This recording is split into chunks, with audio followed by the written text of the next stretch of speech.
I'm Aygul, hello. To Bitesize English, welcome.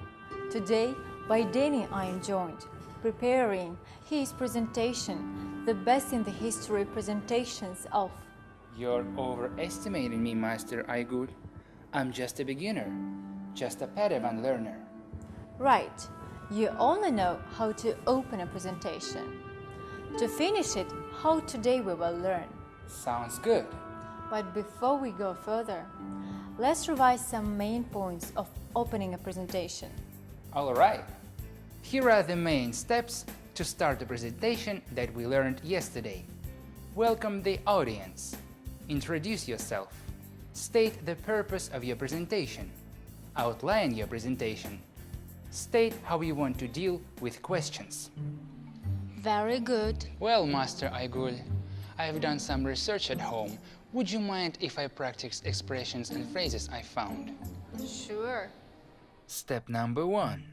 Saying what is coming. In this part of my presentation, I'd like to talk about some basic steps in making a presentation. Step number 2. Indicating the end of a section.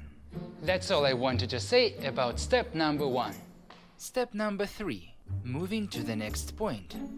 This brings us to the next question. Let's now turn to step number 4. Step number 4. Adding ideas. In addition to this, I'd like to say that I'm done with the main part of my presentation. I'm impressed. Well done. Well, I would also like to show you how to make the final part.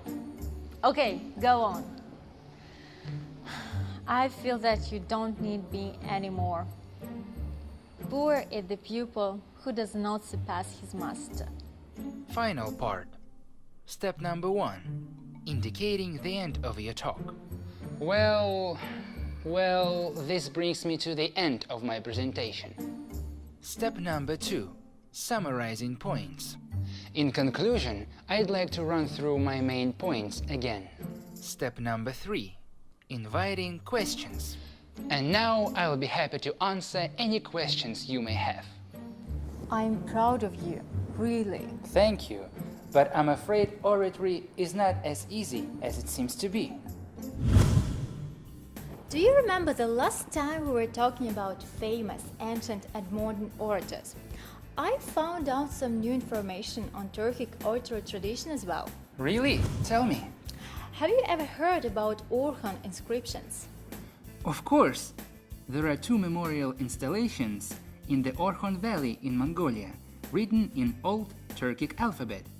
They were made in the honor of 2 Turkic princes, Kultigin and his brother. Can't remember his name. Bilge Hagan. So, according to the latest research, the narrative style of the Orhun epitaph inscriptions is also of rhetorical character.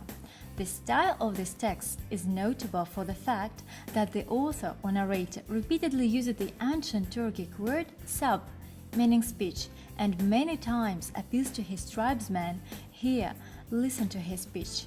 Here is an extract. Equal to heaven, born by heaven-wise Turkic Hagan, I have acceded to the throne. Listen to my speech until the end.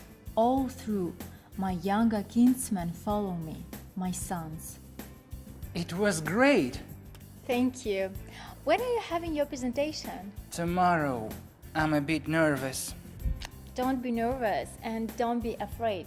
Remember that fear leads to anger, anger leads to hate, and hate leads to suffering.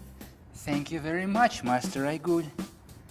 In case if you want to learn more about presentations, check our Facebook and vk.com pages, where you'll find all the expressions that we learned today. Join us next time. Bye!